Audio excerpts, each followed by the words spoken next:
સુરતના કાર્યક્રમ બાદ પ્રદેશ ભાજપ પ્રમુખ જગદીશ વિશ્વકર્મા નીતિન ભજીયાવાલાના માતાના તાજેતરમાં થયેલા નિધનના પગલે તેમના નિવાસસ્થાને ત્યારબાદ પૂર્વ શહેર પ્રમુખ અને રાજ્યસભાના પૂર્વ સાંસદ સ્વર્ગીય પ્રવીણ નાયકના નિવાસસ્થાને પહોંચ્યા હતા, જેને લઈને રાજકારણ ગરમાયું છે।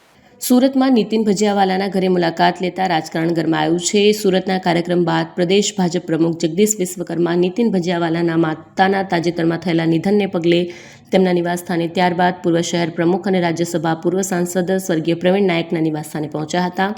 આ દરમિયાન પ્રદેશ પ્રમુખ વિશ્વકર્માની સાથે શહેર ભાજપ પ્રમુખ પરેશ પટેલ, ધારાસભ્ય પૂર્ણેશ મોદી અને વિનુ મોરડિયા પણ જોડાયા હતા। ભજીયાવાલા અને સ્વર્ગીય પ્રવીણ નાયકના નિવાસસ્થાને પ્રદેશ ભાજપ પ્રમુખની મુલાકાત ફક્ત સામાજિક કારણસર જ હતી, પરંતુ સાથે પૂર્ણેશ મોદી, વિનુ મોરડિયા પણ જોડાયા હોય શહેરના રાજકારણમાં અચાનક વિવિધ ચર્ચાએ જોર પકડ્યું છે। જગદીશ વિશ્વકર્માના ઓલ્ડ ઇઝ ગોલ્ડ કાર્ડથી સુરતના રાજકારણમાં ગરમાટો આવ્યો હોવાનું જણાયું છે।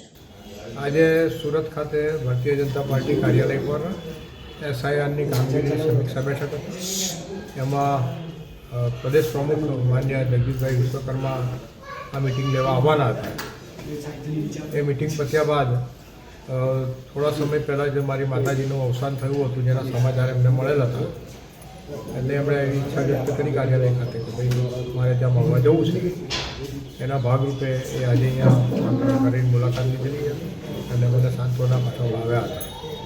એમની સાથે શહેર પ્રમુખ પરેશભાઈ પટેલ, ધારાસભ્ય શ્રી પૂર્ણેશભાઈ મોદી, વિનુભાઈ મોરડિયા જેઓ પણ હાજર રહ્યા હતા અને બીજું આ વિસ્તારના કાર્યકર્તાઓ પણ એમાં સાથે જોડાયા હતા। જગદીશભાઈ જોડે મારી જૂની મિત્રાચારી છે। હું જ્યારે અહીંયા શહેર પ્રમુખ હતો એ ત્યારે અમદાવાદના પ્રમુખ હતા અને જે રીતે એણે આ મુલાકાત લીધી છે, કદાચ હું માનું છું કે સંગઠનના પ્રમુખને આજે એવું કામ આજે આ પ્રમુખશ્રીએ કર્યું છે, જે બદલ હું એમને ધન્યવાદ આપું છું।